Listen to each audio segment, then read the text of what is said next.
Hello dear students, I've come up with another video where we are going to discuss more about child-centered learning.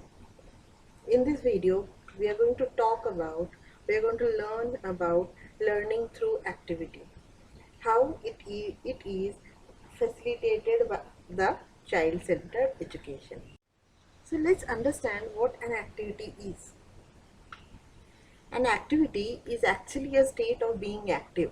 Whenever you do something, you start being active, thinking actively, working actively. It is nothing but activity only. So the state of being active is activity, or which is subjected to a particular kind of action, which push you or which push the person to do particular kind of action or particular kind of work.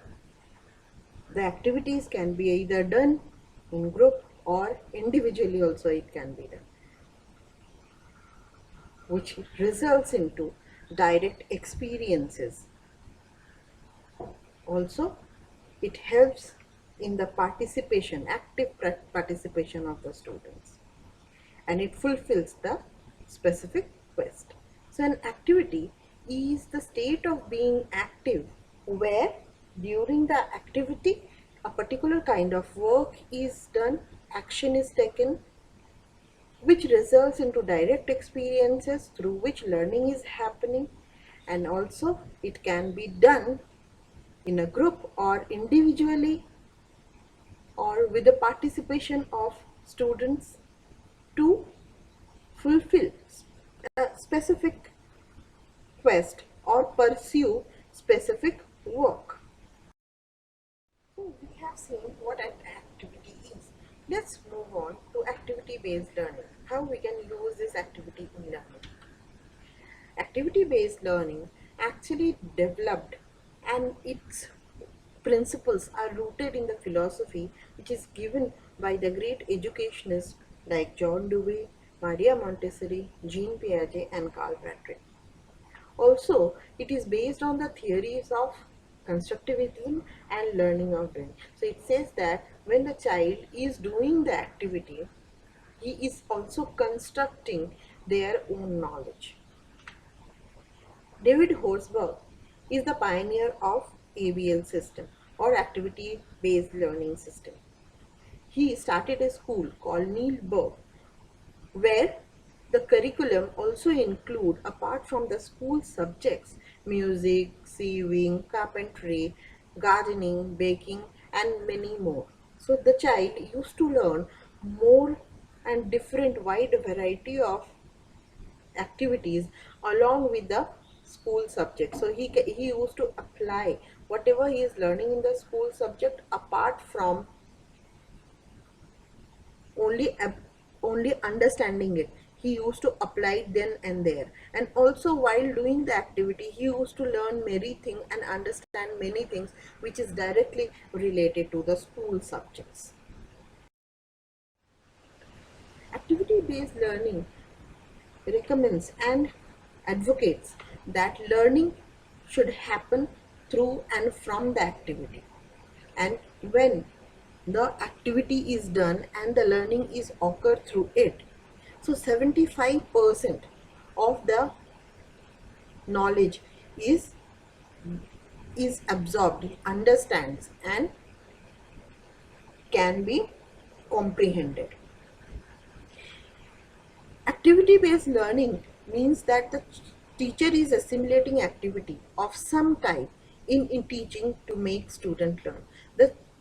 The teacher plans, organize and brings about different activities in the class where he or she teaches the students not in a direct lecture method, reading method, but through activities. The activities he has got related to the subject, he gives it to the student does the activity, and with his own curiosity he comes up with different knowledge and understanding related to the activity.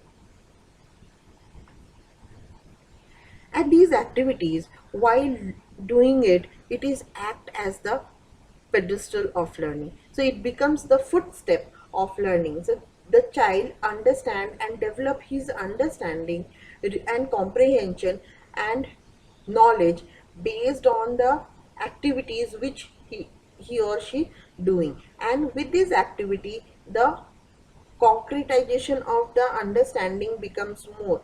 The student constructs his own knowledge while doing the activity. Also, the teacher has to assimilate and systematically plan different learning activities.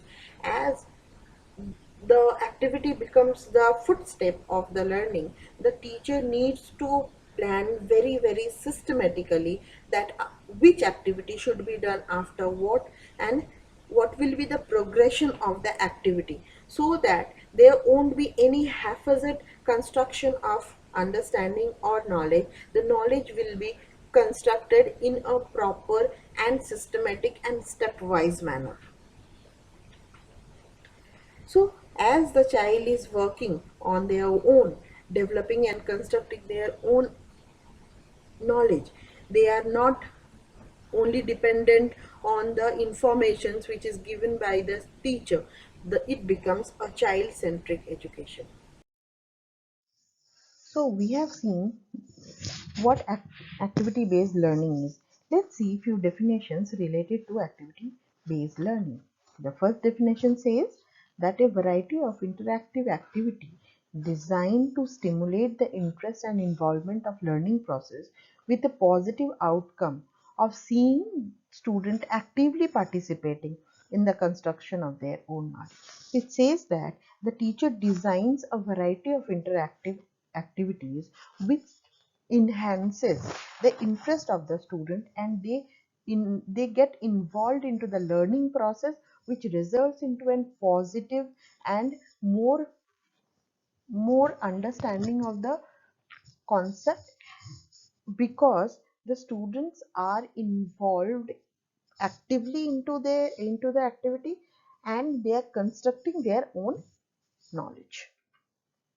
Learning where students physically and mentally explore subject by simulation of work environment, manipulation of tool and material associated with the work. So the learner gets absorbed or involved completely into the simulated environment which is created for the activity, where he can manipulate the tools and the materials which are given to them for the task. So if he gets more physically involved and mentally involved, and all his sense organs are involved into the activity, so which results into a better understanding of the concept and more learning related to the concept. The third definition says teaching through activity makes the student participate in the learning process diligently through well organized learning experiences. So the teacher organizes learning experiences very surely, but the students involve themselves too much. They become more active while doing the activity, and they become very particular about the activity so that they can achieve more, and they learn to be more perfectionist. Also, they work in a very diligent manner so that they can achieve whatever is said by the teacher, because the teacher is giving them the freedom to work.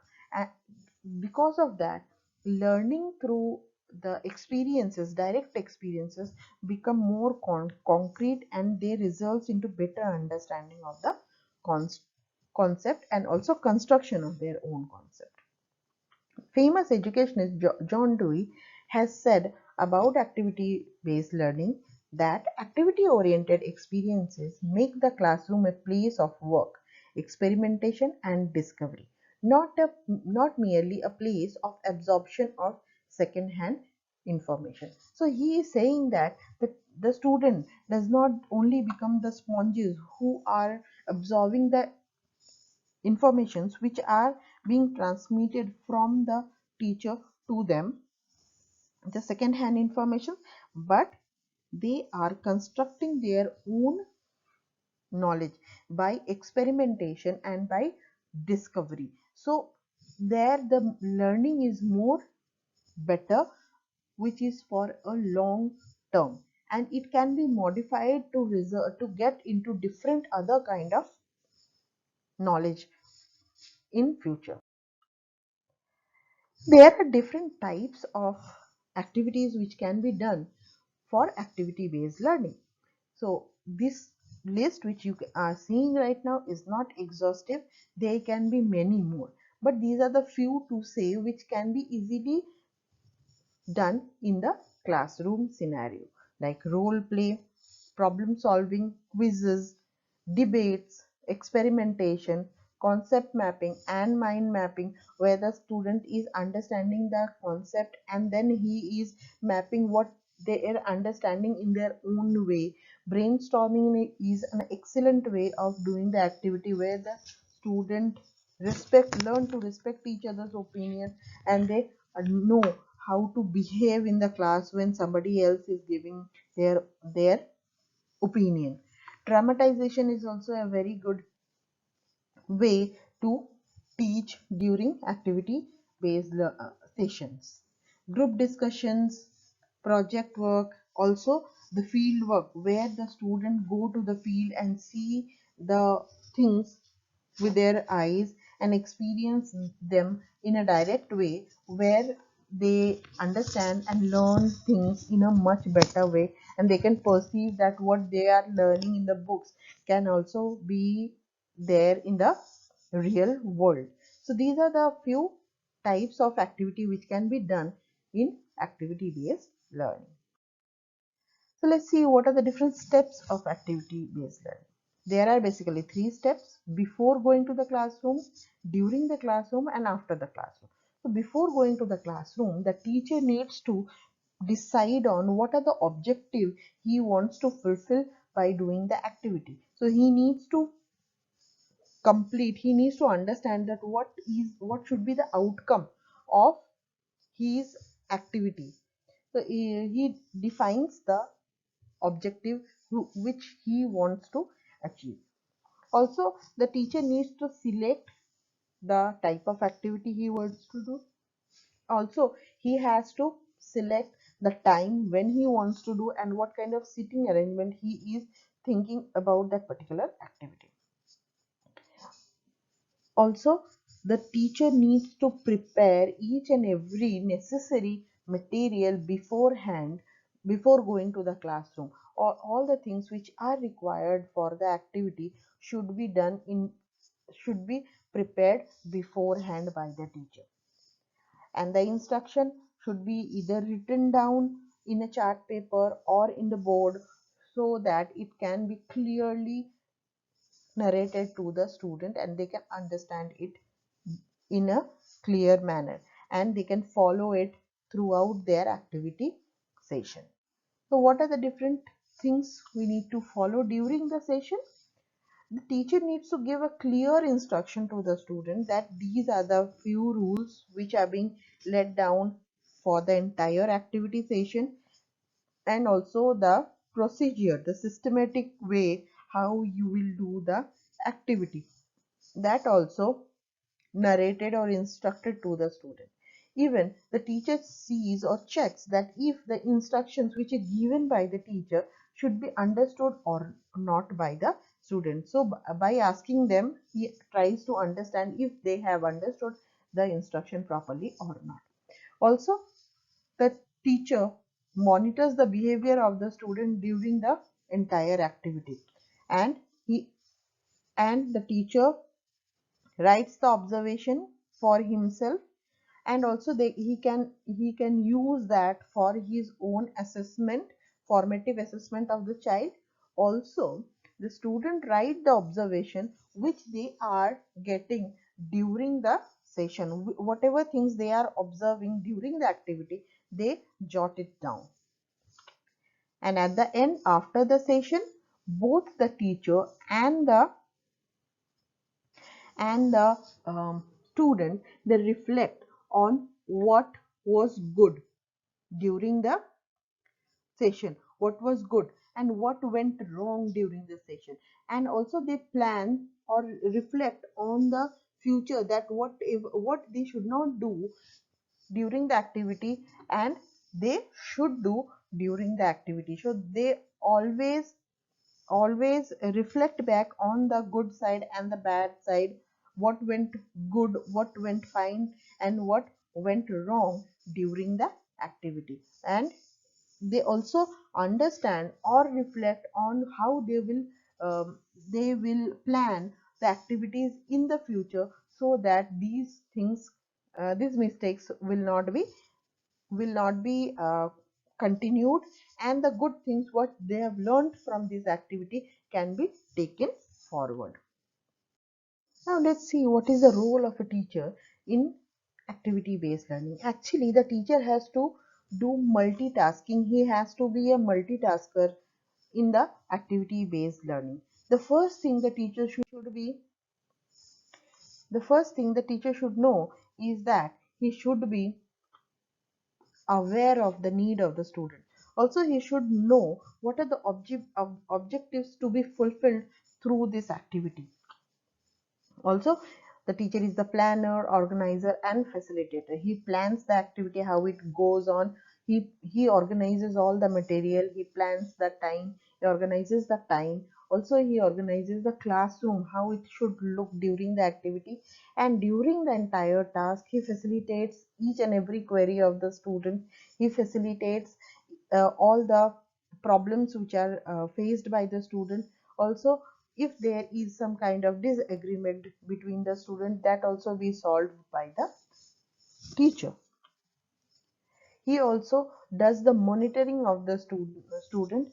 It can be either done only for the sake of monitoring and seeing that they are performing the task, or this monitoring can also be used for the assessment purpose.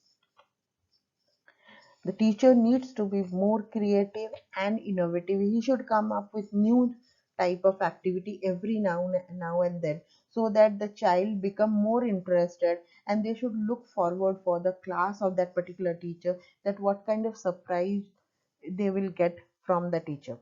And there should be some kind of innovation in the activity of the teachers, that whenever they are doing some activity, if they need to improvise things, that should be done by the teacher immediately.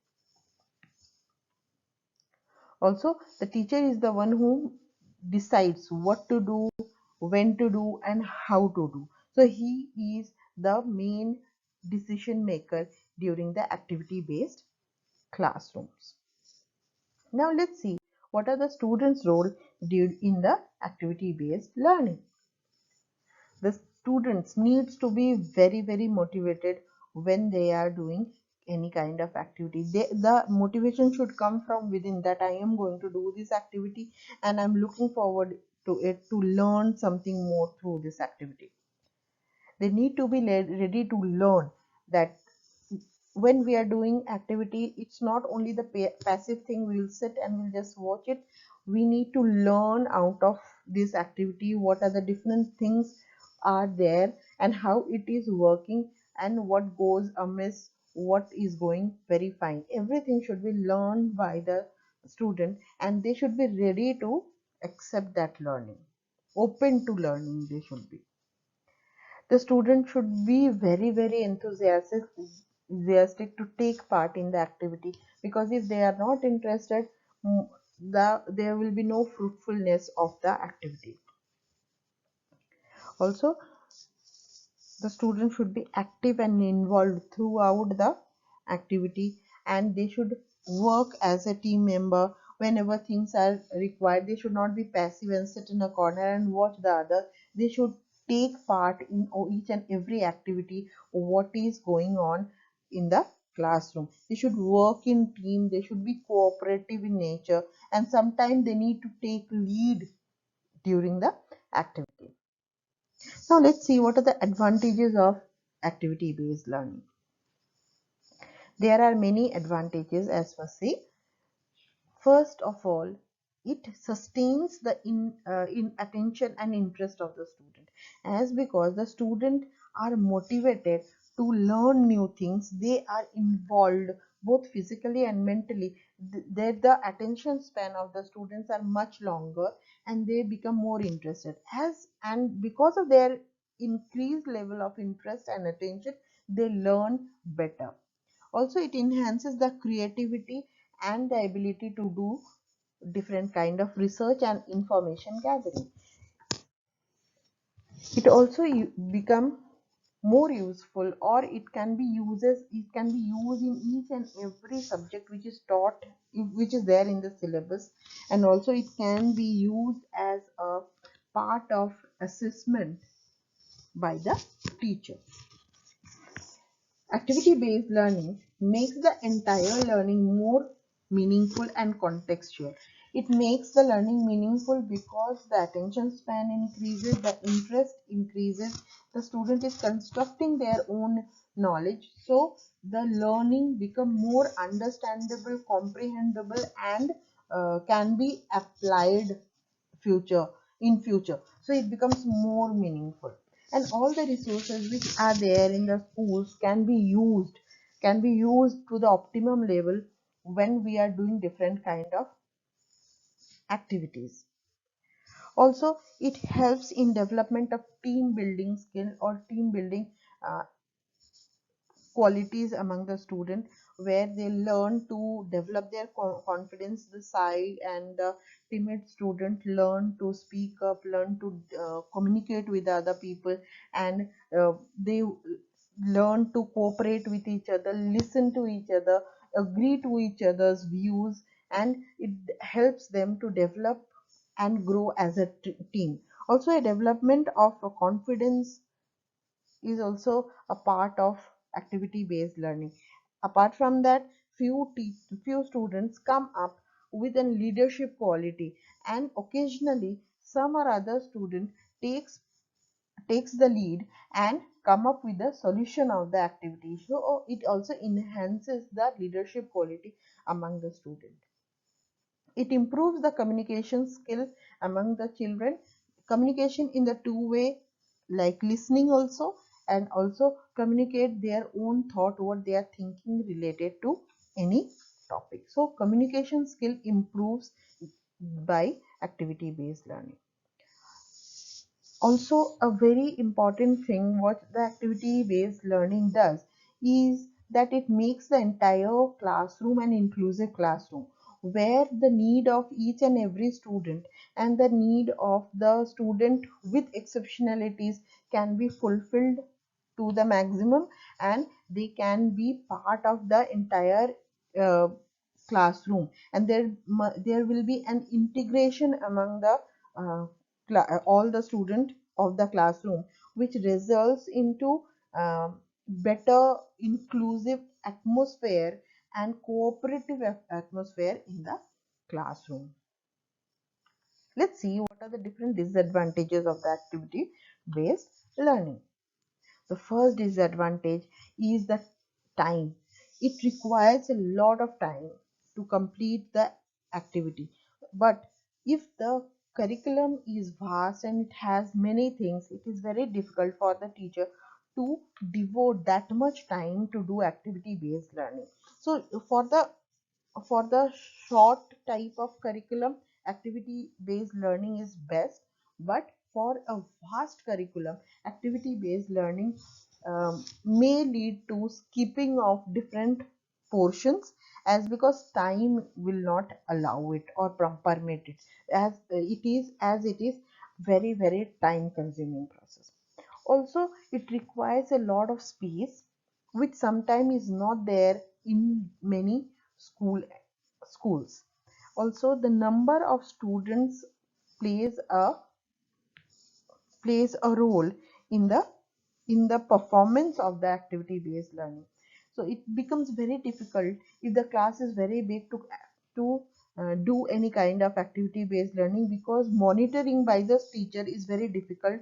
Providing material to the student, to each and every student, it becomes very difficult. So when the number of students are restricted, less number of students are there in the classroom, activity based learning can be carried out in a much easier way. But in the classroom where the strength is more, and huge number of students are there, it becomes very difficult for the teacher to carry out any kind of activity based learning. Also, the teachers needs to do a lot of work during the activity based learning. They have to plan, they have to stay alert during the activity, and after the session also they need to reflect and discuss a lot with the students. So a lot of efforts are required on the part of teacher, which sometimes pose a problem for the teacher. Also, there is constraint of the space, which results into constraint in the seating arrangement, because of which uh, the the entire class ambience was not up to the mark which is required by the activity based learning.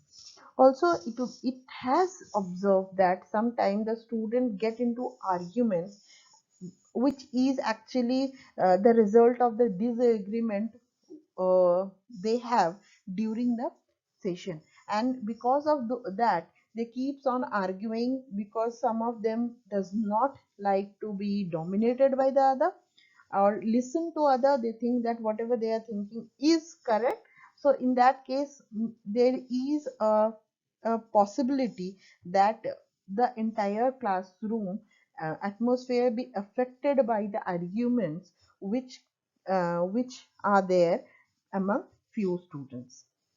And also it has been seen and observed that many of the students who are having a dominant character, like they come and put their dominance over the timid and the shy student.